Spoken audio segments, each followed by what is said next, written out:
ये छोटी सी फिल्म है, देख लो हमारे SC ST पिछड़ों, अन्य धार्मिक अल्पसंख्यकों और सोचो जो सरकार निकम्मी है, ऐसे सरकार को भगाओ, असली लोकतंत्र लाओ, बहुजन 85 मूल निवासी।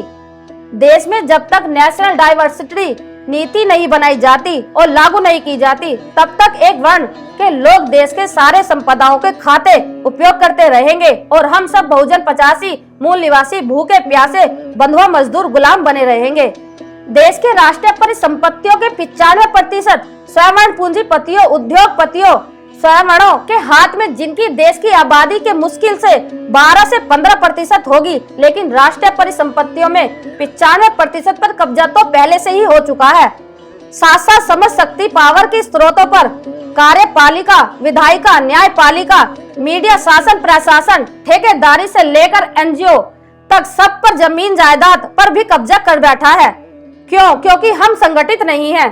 तो आओ संगठित हो, अपने हक अधिकार के लिए सड़कों पर उतरे और अहिंसक शांतिपूर्ण आंदोलन देश भर में शुरू करें, जो हमें संविधान ने अधिकार में मिला है।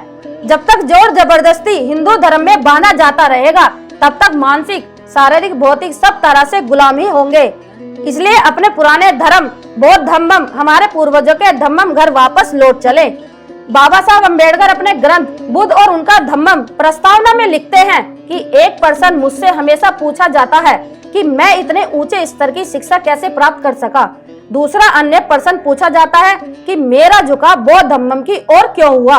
ये पर्सन इसलिए पूछे जाते हैं क्योंकि मैं भारत में अस्पृश्य माने जाने वाली जाति में पैदा हुआ था। पहले पर्सन का उत्तर देने के लिए यह भूमिका एक उपयुक्त स्थान नहीं है, किंतु यह भूमिका दूसरे पर्सन का उत्तर देने के लिए उपयुक्त स्थान हो सकती है। इस पर्सन का सीधा सा उत्तर यह है कि मैं बौद्ध धर्म को सर्वश्रेष्ठ मानता हूँ, कोई भी अन्य धर्म इसकी तुलना नहीं कर सकता। यदि विज्ञान को जाने समझने वाले किसी आधुनिक व्यक्ति को कोई धर्म ग्रहण करना हो, तो वह धर्म बुद्ध का धम्मम ही हो सकता है। ब्यूरो रिपोर्ट, बहुजन हलचल।